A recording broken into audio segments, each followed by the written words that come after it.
Hey everybody, back again. I got another show and tell. This thing is, I don't really have a name for this one.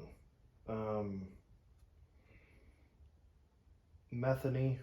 I call my 257 Methany because it looks like it came out of a trailer park, but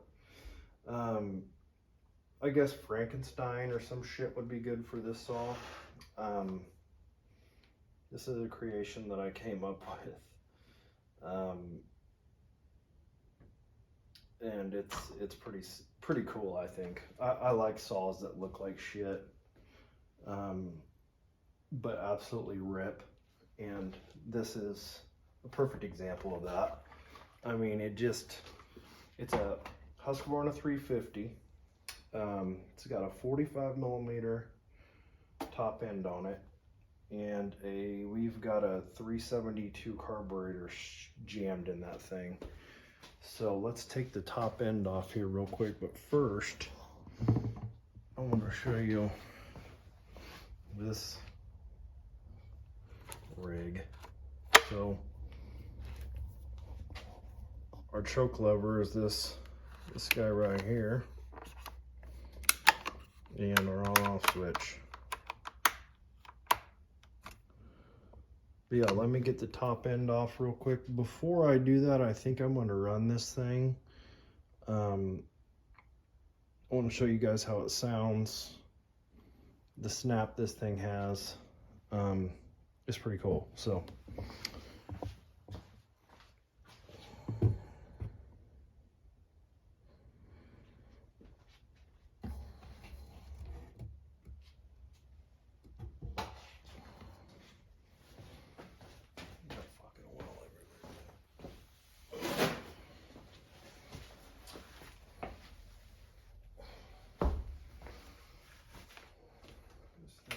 should.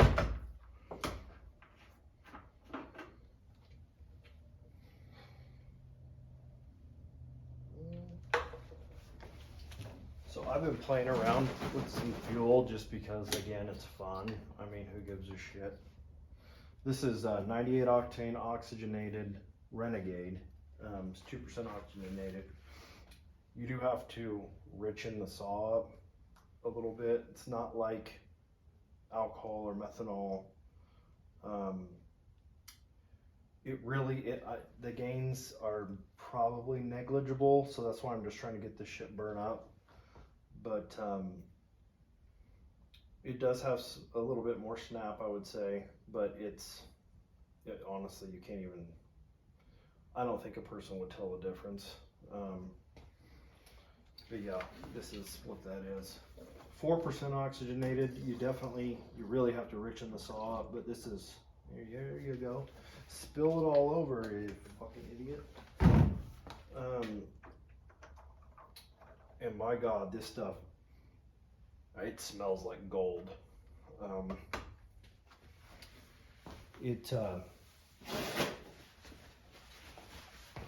oxygenated, you would definitely have to richen the saw up quite a bit. But this is just 2%. So it's not, most carburetors would handle it. It's not like methanol. It's not like methanol where you'd be like, really, I mean, you're drilling jets out and shit. It's not like that.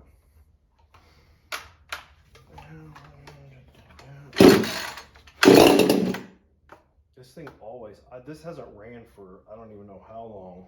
And it just always fires right up.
Thing is fucking violent.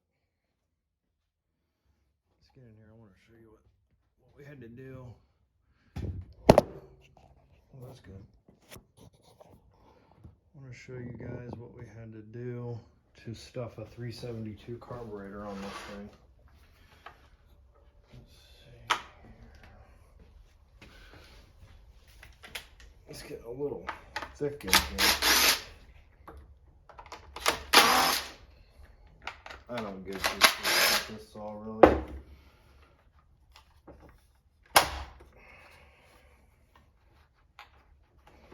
It's kind of a chore to get this shit all off. Try not to burn the shit. There we go. So here's that's a piece of stainless that I riveted on an old shitty cover.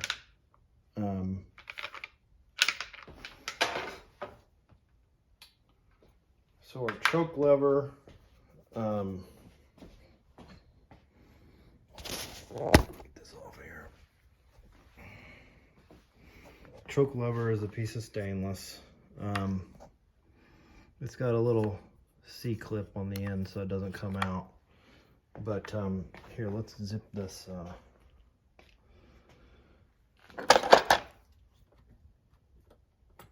Bear with me.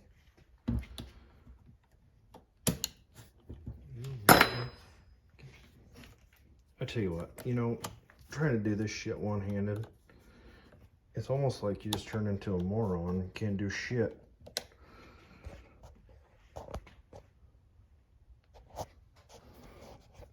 For real.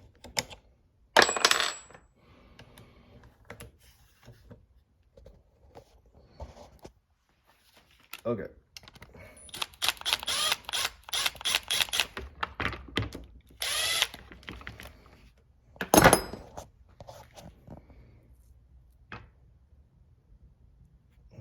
Voila. So this is, I think it's a Redbeard saws.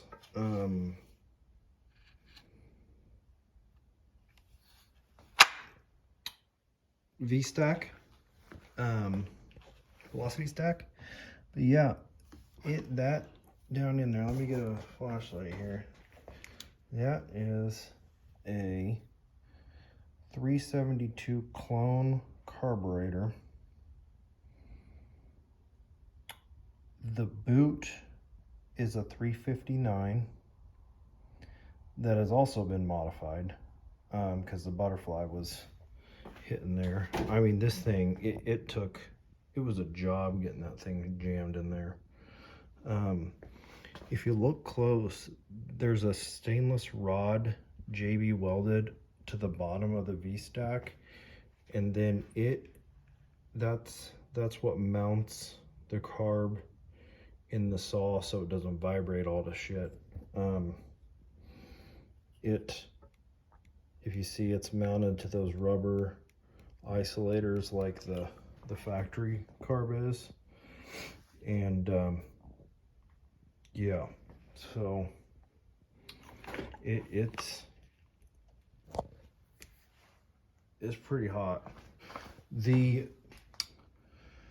I was having an issue with this thing. This thing did have a exhaust roof at 107, but I was getting a really bad vibration, and I thought I was having some detonation issues because the chamber is so small in this, but it turned out that the crank was bent.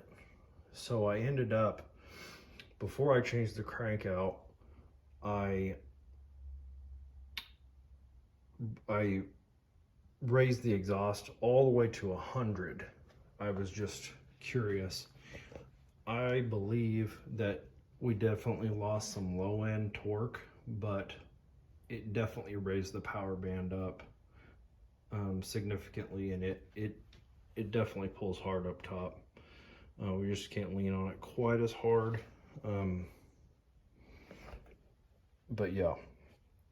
So yeah, there's old Frankie, the 350 from hell.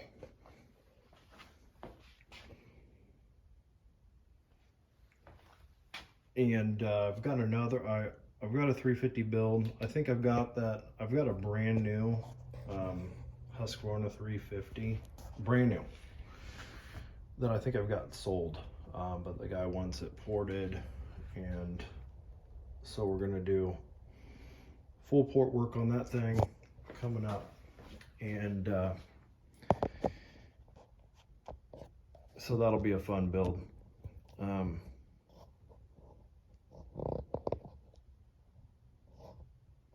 I will say, when you get into the 350s, 346s, and all of that series of saw, 359, 357, like, there is a reason that they're as popular as they are. Like, I mean, these just spoil you because they're lightweight. They absolutely rip when they're ported. I mean, my go-to is a beat up 350 for cutting wood. It's got a 20-inch bar on it, and I mean, it'll cut anything you need. They're a good saw. So yeah, they're just hard to beat. I mean, I've